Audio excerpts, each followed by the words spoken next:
Channel SGS economics quest में हार्दिक स्वागत है। इंडिया के विश्व कप जीतने की सभी को बधाइयाँ। आज का हमारा टॉपिक है बजट और उसका क्लासिफिकेशन, जहाँ पर सबसे पहले इम्पॉर्टेंट है कि बजट हमारे कॉन्स्टिट्यूशन में आर्टिकल नंबर 112 में डिफ़ाइन किया गया है, जहाँ इसे हम एनुअल फाइनेंशियल स्टेटमेंट के रूप में जानते हैं, जिसे फाइनेंस मिनिस्टर के द्वारा एवरी ईयर रिप्रेजेंट किया जाता है। जनरली इसका कोई टाइम नहीं होता है अकॉर्डिंग टू कॉन्स्टिट्यूशन, बट हमारे देश इंडिया में इसको रिप्रेजेंट करने का बेस्ट टाइम फरवरी में रहता है। बजट शब्द आया है बॉगेट से, जो कि एक फ्रेंच शब्द है। इसे बही खाते के रूप में भी रिप्रेजेंट किया गया है फाइनेंस मिनिस्टर निर्मला सीतारमन जी के द्वारा। और सबसे पहला बजट का विवरण डिजिटली रूप में सन 2020 में कोरोना टाइम पे निर्मला सीतारमन जी के द्वारा पेश किया गया था। बजट का क्लासिफिकेशन मुख्य रूप से दो तरीके से होता है, जहाँ पर सबसे पहले हम रिसिप्ट और एक्सपेंडिचर को मानते हैं, जहाँ रिसिप्ट रेवेन्यू रिसिप्ट और कैपिटल रिसिप्ट होती है, जबकि एक्सपेंडिचर में रेवेन्यू एक्सपेंडिचर और कैपिटल एक्सपेंडिचर को लिया जाता है। रेवेन्यू प्राय शॉर्ट टर्म होता है और जबकि कैपिटल लॉन्ग टर्म होता है। आइए देखते हैं कैसे। रेवेन्यू रिसिप्ट एक प्रकार का नॉन रिफंडेबल अमाउंट होता है, जो गवर्नमेंट शॉर्ट टर्म में हमसे वसूलती है और उसको किसी भी तरीके का रिफंड नहीं देना होता, जिसे हम नॉन टैक्स और टैक्स के रूप में गवर्नमेंट को देते हैं या गवर्नमेंट हमसे वसूलती है। सबसे पहले तो चालान और पेनाल्टी या किसी भी तरीके की फ़ी जो गवर्नमेंट हमसे लेती है, यह रेवेन्यू रिसिप्ट के अंतर्गत रखी जाती है। किसी भी पब्लिक सेक्टर अंडरटेकिंग जैसे भेल या रेल या सेल है, यहाँ से जो भी प्रॉफिट जनरेट होता है, तो इसका सीधा सीधा बेनिफिट रेवेन्यू रिसिप्ट के अंतर्गत आता है, जो गवर्नमेंट के रेवेन्यू में जाता है।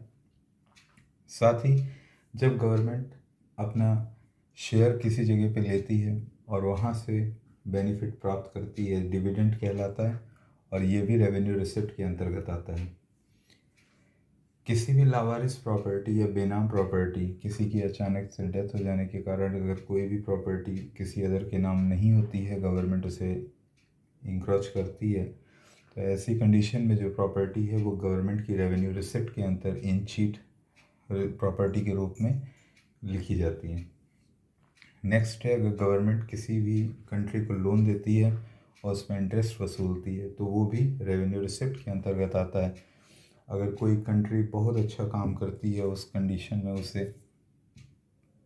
ग्रांट वर्ल्ड बैंक के द्वारा दिया जाता है, तो इसको भी रजिस्टर्ड किया जाता है प्राय रेवेन्यू रिसिप्ट के अंतर्गत। इसे ग्रांट कहेंगे।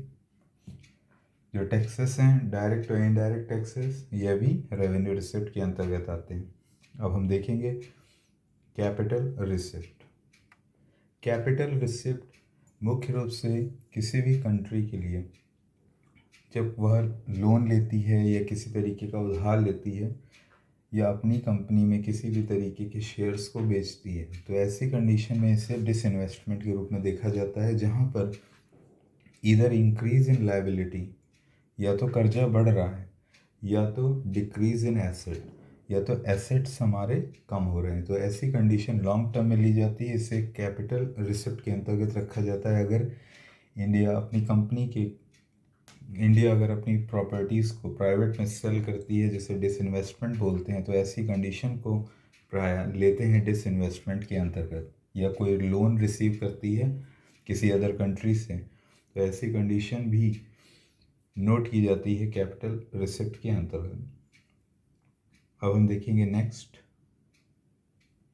रेवेन्यू एक्सपेंडिचर, जहाँ पर इंक्रीज इन एसेट्स भी नहीं होता है कि एसेट्स बढ़ते भी नहीं हैं, ना ही डिक्रीज इन लायबिलिटी कि किसी भी तरीके के कर्जे को भी हम नहीं निपटा पाते हैं। तो ऐसी कंडीशन होती है जब गवर्नमेंट अपने खर्च को सब्सिडी के रूप में करती है, पेंशन के रूप में करती है, या किसी भी सामने वाली कंपनी को उसके किए हुए काम पे ग्रांट प्रोवाइड कराती है, या कोई इंटरेस्ट पेमेंट, जैसे किसी कंट्री से अगर हम लोन ले लेते हैं तो ऐसी कंडीशन में जो हम इंटरेस्ट पे करते हैं तो ये रेवेन्यू एक्सपेंडिचर के अंतर्गत लिया जाता है।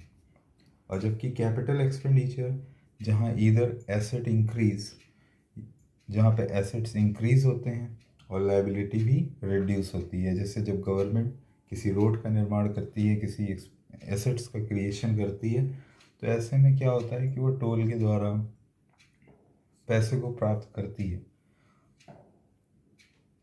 और साथ ही साथ वह लोन गिवन टू अदर्स। तो यह कैपिटल एक्सपेंडिचर के अंतर्गत आता है जहाँ पर ईदर एसेट्स इंक्रीजेस और लायबिलिटी रिड्यूस। तो अब मिलेंगे हम नेक्स्ट वीडियो में। Thank you very much. Take care.